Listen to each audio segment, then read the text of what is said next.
Obviously, holiday travel is a mess. Why is this happening? So it's really two different stories depending which airline you're looking at.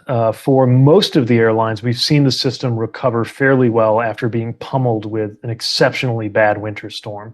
As of today, the cancellation rates for all of the airlines but one average at about 5%, which indicates they're moving back to normal. But then you have Southwest Airlines. They are in what I can only describe as a catastrophic situation.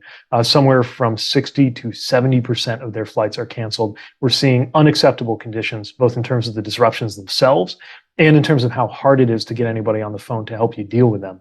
And I've spoken with the airline's executives to remind them of their responsibilities to customers and to make sure they know that we're going to be holding them to those commitments as they work to make things right.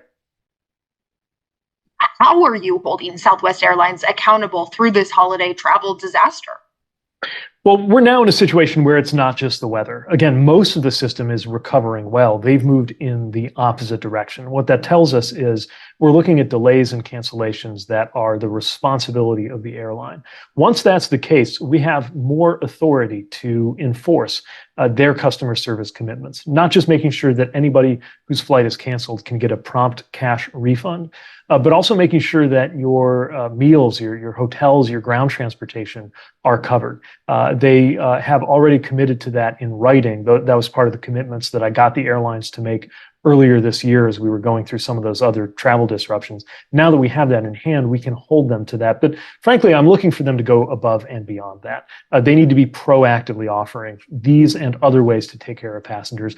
Their CEO pledged to me that that is exactly what they're doing. So we're going to be watching closely to see that they follow through. And again, to make sure that accountability is there, because this is a situation that never should have happened in the first place. Yeah, like you're kind of alluding to, their commitments only go so far. So it doesn't cover things like missed days of work, or if you booked a hotel for your vacation, they're not going to compensate you for that. So, how are you kind of feeling about the fact that people are losing out on thousands of dollars per family here? It is always terrible to have this level of disruption or cancellation, but that much more so when we're talking about the holidays, when we are looking forward to being with loved ones, and instead people are stuck in places they don't belong, maybe places they don't know anybody. And so I do think this airline is going to have a lot of work to do to repair its relationship with its passengers and also with its employees. I spoke to representatives of the airline pilots and the flight attendants for Southwest, talking about the situation that their people are in, often being unable themselves to get on the line with Southwest to report their location, sleeping in airports, other situations that have just put them in really untenable circumstances. And so again, we're going to be watching closely to see this airline follow through on its commitment to make things right, both by passengers and by their employees. We saw billions of taxpayer dollars go to these airlines back in 2020 to help them make sure that they had enough staff to make sure things like this didn't happen. I think a lot of people are asking, why is the US government bailing these airlines out if things like this then happen to travelers? Well, that's right. With the support that we have shown the airline industry, we expect a high level of support in turn for passengers.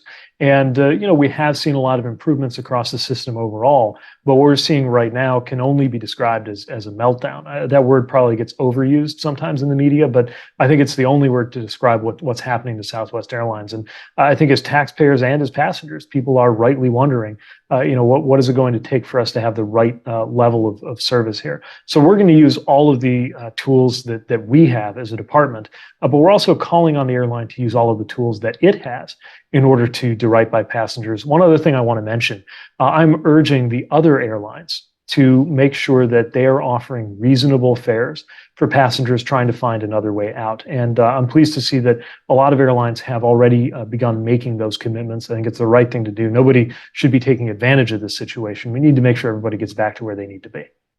Yeah, when you say you're urging them to do that, is there a way for you to make sure they do that? Because I've seen a lot of people posting thousands of dollars in these new flights that they're having to book outside of Southwest. So we're going to look at every authority that we legally have, but again, we're really expecting airlines to go beyond the legal minimum and to do the right thing here. It shouldn't take an enforcement action from our department in order to get people taken care of or get them their money back. But if that's what it takes, of course, we're ready to do it. And I want people to know that they can use our consumer protection website right now to file a complaint if an airline is mistreating them, not living up to its responsibilities. We will investigate, we will follow through, and we will have your back. I know you're really focused on the crisis at hand, but how do we go beyond this to make sure it doesn't happen again? Is this something Congress should investigate? Is the Department of Transportation going to do some sort of long-term search on rules to implement? Yeah, we're certainly going to take a hard look at how this was allowed to happen. And I know there's a lot of interest in Congress to do the same. Again, we will press the airline to and require the airline and hold them accountable for meeting their customer service commitments in a situation like this. But a situation like this shouldn't happen in the first place. Again, we all understand that nobody can control the weather, but when the weather moves on, the airline system should be recovering. We have not seen that in the case of Southwest. They really need to step up and reverse this situation. All right, last question for those stuck in kind of a terrible situation with travel right now. What's the best way for them to ensure that they get all that they're entitled to?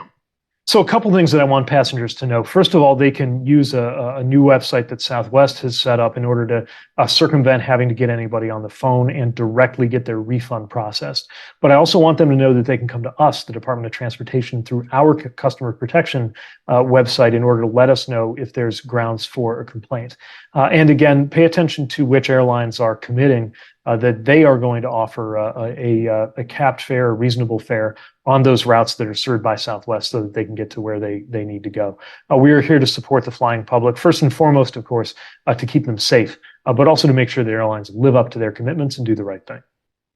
Is there anything I didn't ask you that you think is an important part of this story? No, I think you covered it well. Thank you.